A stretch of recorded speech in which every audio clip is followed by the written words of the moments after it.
Social மீடியாவில் trading ரிலேட்டடாக வரக்கூடிய நிறைய விஷயங்கள் வந்து மித்து தான். எஸ்பெஷலி ஸ்கேம் பண்ணுறவங்க நம்பவே முடியாத அளவுக்கு ஸ்கேம் பண்ணுவாங்க. ஆனால் நிறைய பேர் அதில் தான் போய் விக்டிமாக போய் விழுவாங்க. அதனால தான் அவங்களுமே அதை வந்து ஸ்ப்ரெட் பண்ணிகிட்டே இருக்காங்க அந்த மாதிரி scam news. Top 3 trading myths என்னலாம் அப்படின்னு பார்க்கலாமா?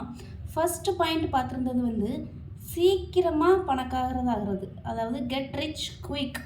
ஒரு 500 ருப்பீஸை 50,000 ருப்பீஸாக ஒரு 7 டேஸில் மாற்ற முடியும். அப்படி யாராவது நான் மாற்றி கொடுக்குறேன் அப்படின்னு சொல்கிறாங்க அப்படின்னா அங்கேருந்து ஃபஸ்ட்டு ஓடிடுங்க.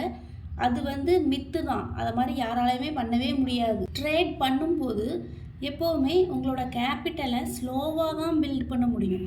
அது வந்து ஸ்லோ க்ரோத் தான்.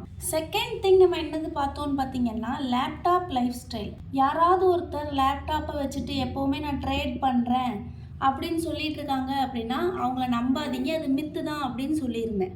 நல்ல பங்களா, காரு அப்படின்னு சொல்லிட்டு ஃபோட்டோஸ் போஸ்ட் பண்ணுறது, அந்த மாதிரி பார்க்குற எல்லாமே சூப்பர் டெம்ப்டிங்காக தான் இருக்கும் நமக்கு பார்க்குறதுக்கு. ஆனால் அதில் ஒரு சில விஷயங்கள் மட்டும்தான் உண்மையாக இருக்குமே தவிர எல்லாமே உண்மையாக இருக்காது. இந்த மாதிரி நிறைய ஃபோட்டோஸ் அந்த மாதிரி எது நீங்கள் பார்த்தாலும் என்ன பண்ணணும் அப்படிங்கிறது வந்து நீங்கள் தான் திங்க் பண்ணி பார்த்துக்கிடணும். என்னவா இருந்தாலும் அது கூட 1000% பாசிபிள் தான். ஆனால் எப்போ ஸ்லோ க்ரோத் இருந்தால் மட்டும்தான். ரொம்ப குயிக்காக ரொம்ப ஃபாஸ்ட்டாக அந்த இடத்துக்கு அட்டைன் பண்ணிடலாம் அப்படின்னு நினச்சிங்கன்னா அது மித்து தான். தேர்ட் பாயிண்ட் என்ன பார்த்துருந்தோன்னு பார்த்தீங்கன்னா ட்ரேடிங் இஸ் கேம்பிளிங். ட்ரேடிங் கேம்பிளிங்கா? உங்களுக்கு நீங்கள் என்ன நினைக்கிறீங்க அப்படின்னு எனக்கு கமெண்ட் பண்ணுங்கள். ட்ரேடிங் வந்து கேம்பிளிங் கிடையாது என்னை பொறுத்த வரைக்கும்.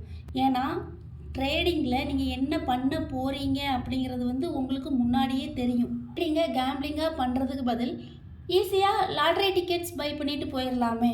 ஒரு சிலருக்கு அது பெட்டராக இருக்கும். ஏன்னா அவங்க மார்க்கெட்டில் கேம்பிள் மட்டுமே பண்ணணும் அப்படிங்கிறதுக்காக பண்ணிகிட்டு இருப்பாங்க.